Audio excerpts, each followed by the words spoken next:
जय हिंद दोस्तों। आज हम आ, प्राथमिक भर्ती उत्तर प्रदेश में जो नहीं आ रही है उसकी बात करेंगे। क्यों नहीं आ रही है और ना आने का कारण क्या है और भविष्य में आएगी कि नहीं आएगी। सरकार और स्टूडेंट दोनों का हम पक्ष रखने का प्रयास करेंगे। तो सबसे पहले हम उनकी बात कर लेते हैं कि प्राथमिक जो भर्ती है, प्राथमिक भर्ती, वो जो प्राथमिक भर्ती है क्यों नहीं आ रही है, पहले इसे बात कर लेते हैं। देखो, जो प्राथमिक भर्ती है इसलिए नहीं आ रही क्योंकि अनुपात और समानुपात बराबर है। अब कुछ लोगों का, कईयों को तो ऊपर से उड़ गया होगा कि अनुपात और समानुपात क्या चीज़ है। देखो, न्यू एजुकेशन पॉलिसी भी चल रही है और इसके पहले एनसीएफ 2005 भी आया और उससे पहले जो है राइट टू एजुकेशन एक्ट 1986 भी आया। ठीक है, तो यानी रूल के अनुसार ये है कि 40 बच्चों के पीछे एक अध्यापक होगा। वो एक से कक्षा 5 की प्राथमिक में, और उच्च प्राथमिक में जो है ये अनुपात जो है 35 बच्चों के ऊपर एक अध्यापक होगा। आप प्राथमिक विद्यालय की स्थिति जान ही रहे हैं क्या चीज़ है। मास्टर जी तो अब तो बन ही गए हैं, आप पढ़ाएंगे कि नहीं पढ़ाएंगे उनकी मर्जी है। अब आप किसी को कह भी नहीं सकते हो कि आप भाई पढ़ाइए, और या कह सकते हो ना पढ़ाइए, है ना। मन मर्जी है। सैलरी 65,000 या उससे ज़्यादा है, उससे कम मिल ही रही है।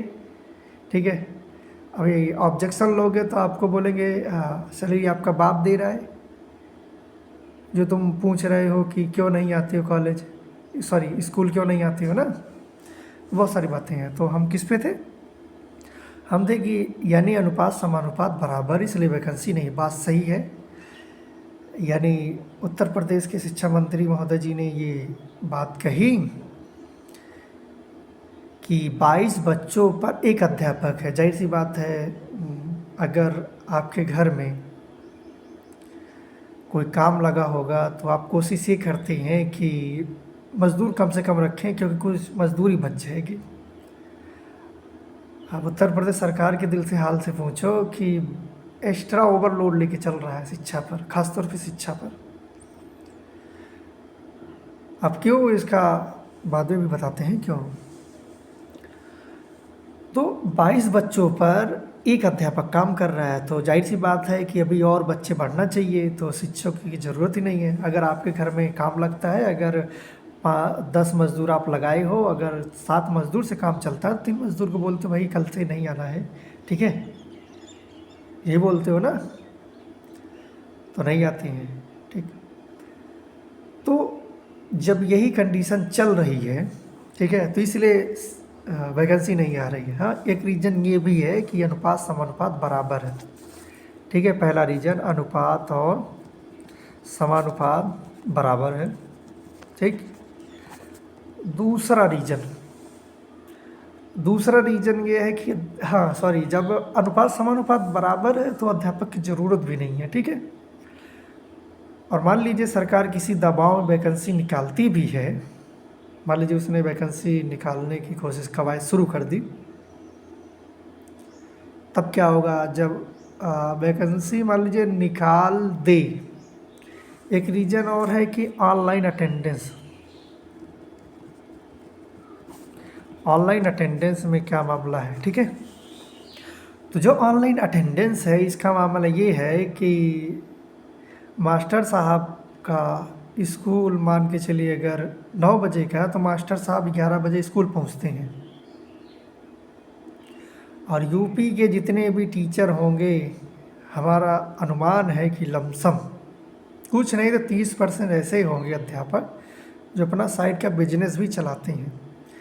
अब शिक्षण तो कर नहीं सकते हैं क्योंकि कानूनी बाध्यताएं हैं, तो अपना बिजनेस भी कर रहे हैं। हाँ भाई ठीक है, बिजनेस करें, अच्छी बात है, लेकिन आपको सरकार ने जिस कर्तव्य के लिए रखा है तो वो कर्तव्य भी निभाइए। कर्तव्य को निभा नहीं रहे हैं तो अपना पूरा बिजनेस देख करके तब फिर 11 बजे मोटरसाइकिल पे चढ़ेंगे, फिर आराम से पहुँचेंगे। कभी गेट नहीं खुला है क्या खोल दे। तो हमको लगता है ये गुंडे भर्ती भरा है ए में, प्राइमरी में। ठीक है, अगर आप जाके उनसे थोड़ा सा यानी तू मैं करेंगे तो उनकी गुंडई सामने आ जाएगी, सामने एकदम जस्ट सामने आएगी।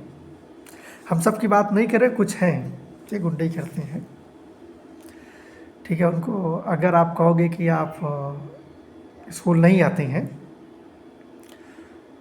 तो हमने पहले बता दिए, कहेंगे क्या तो है बाप देता है सैलरी हमका, जो तू हमसे पूछा था कि काहे नहीं होता टाइम से। सरकार ऑनलाइन अटेंडेंस इसलिए कराना चाहती है कि जो अध्यापक समय पे नहीं आते हैं उनके ऊपर कार्रवाई की जा सके। मैं ऑनलाइन अटेंडेंस का समर्थन करता हूँ, बात एकदम 100% सही है। एक बार अटेंडेंस नहीं, 3 बार लिया जाए इसका अटेंडेंस ऑनलाइन, 3 बार। एक बार सुबह ले लो, एक बार दोपहर, एक बार शामों को ले लो, ताकि ये कतो न जाए पावे। ए जौन है अपन यानी कतो जाइन न पावे, स्कूल में बैठा रहे। अगर इनका ज़्यादा अगर बिजनेस से ज़्यादा फ़ायदा है तो अपन ये फिर बिजनेस देखें का करे। विद्यालय में, प्राथमिक विद्यालय में अध्यापक बना है। ठीक है, ऑनलाइन अटेंडेंस का क्या मामला, देखो ऑनलाइन अटेंडेंस में ये है कि 3 दिन अगर अब्सेंट हुए तो सस्पेंड। योगी जी बहुत अच्छी है आपकी पॉलिसी अपनाइए कि 3 दिन ना हुआ तो इनका सस्पेंड एकदम बहुत अच्छा है। अटेंडेंस एकदम सस्पेंड है इनका, हम तो कहते हैं निकाल दो। और यही नहीं, एक गोपनीय समिति बैठा करके ये जांच कर दी जाए कि कितने कितने यानी कौन कौन है जो 9 बजे नहीं आता है। ठीक है, कौन कौन है जो समय विद्यालय नहीं पहुंचता। विद्यालय से अब बता रहे हैं आपको तरीका। जैसे 5 अध्यापक हैं, सब लोग अपन अपन दिन बांट लिए हैं। ठीक, तो एक तो मान लीजिए प्रचार है, वो कब आएगा जब क्या बोलते हैं उनको, जांच करने वाले थे ना, ब्लॉक के एक अधिकारी होते, नियुक्त होते, उनके अंदर में कुछ विद्यालय होते, उनका पोस्ट का नाम याद नहीं आ रहा है क्या है। तो वो जब आते हैं तो फिर वो कुछ तो ऐसे प्रधानाचार्य, तब वो उस दिन वो आएंगे बताने के लिए, अदरवाइज नहीं आएंगे। ठीक, समझ लो प्राथमिक विद्यालय एक साइड का बिजनेस है। ठीक है, पढ़ाना तो है नहीं, कुछ करना कुछ नहीं है। घर पे रहना तो अपना काम देखना, यहाँ आना तो पिक्चर देखना और सब बिजनेस निपटाना। बच्चे वही से खेल रहे हैं, खिचड़ी खाओ चले जाओ। ठीक, तो ऑनलाइन अटेंडेंस में जो है पॉलिसी सख्त है।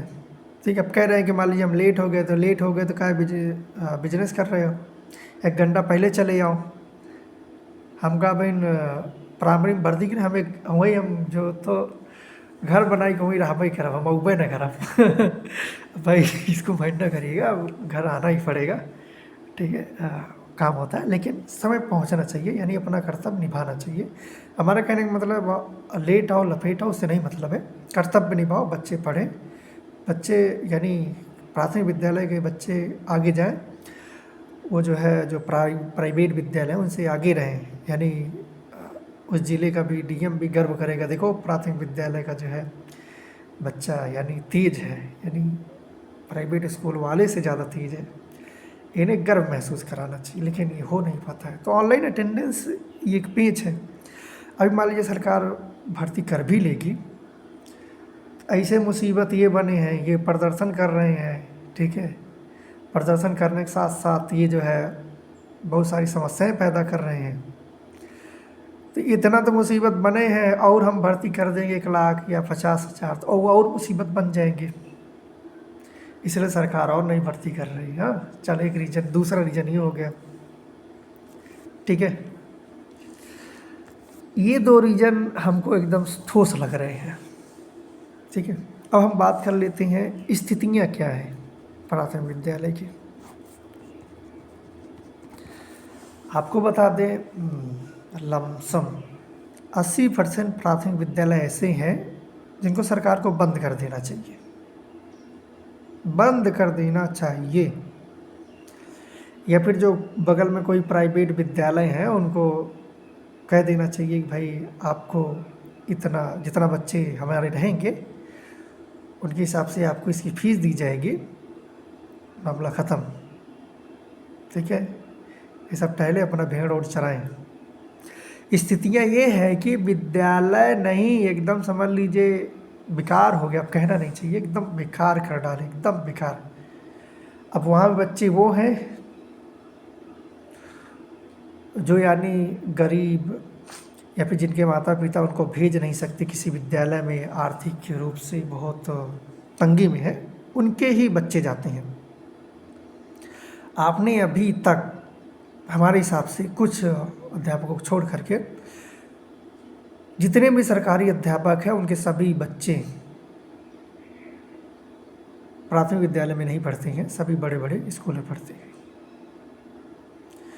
जब बड़े बड़े स्कूल में पढ़ रहे हैं तो आप समझ सकते हैं कि जब वो अपने बच्चों को खुद को प्राथमिक विद्यालय में नहीं पढ़ाना चाहते हैं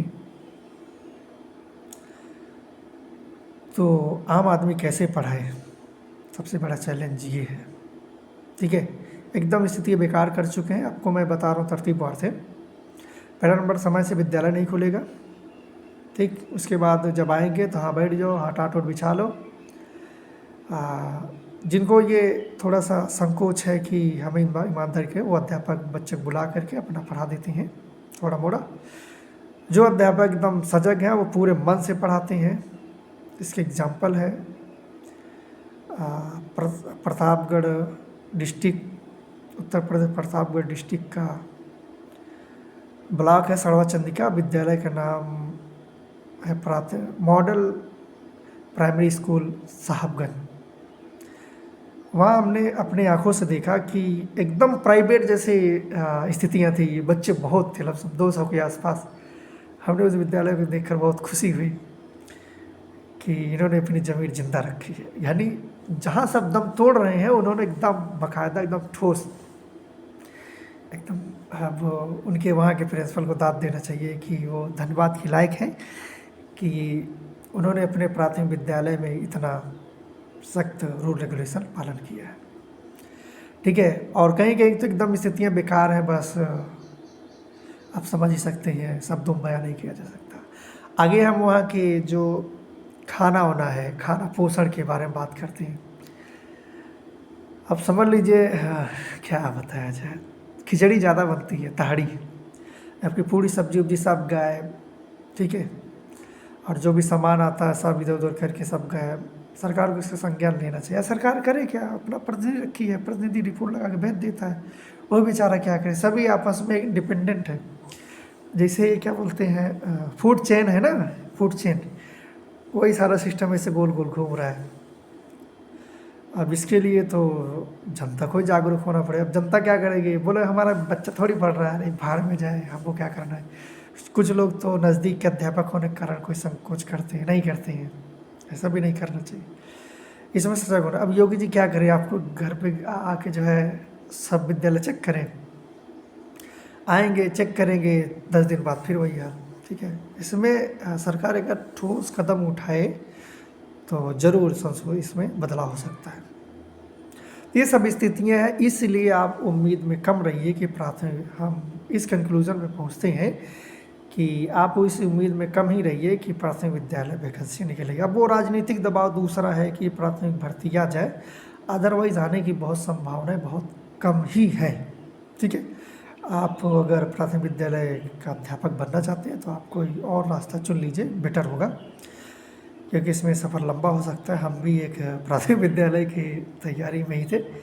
अब देख ही सकते हैं स्थितियाँ क्या हो रही हैं, दर दर सारी चीज़ें भटक रहे हैं, सारी चीज़ें हैं। ठीक है, तो ये स्थितियाँ हम बयान कर दिए हैं। आप ज़रूर बताइएगा कि वीडियो कैसी लगी, कमेंट ज़रूर करिएगा, जो भी करना हो करिएगा, इसके लिए आप आज़ादी हैं। जय हिंद, जय भारत।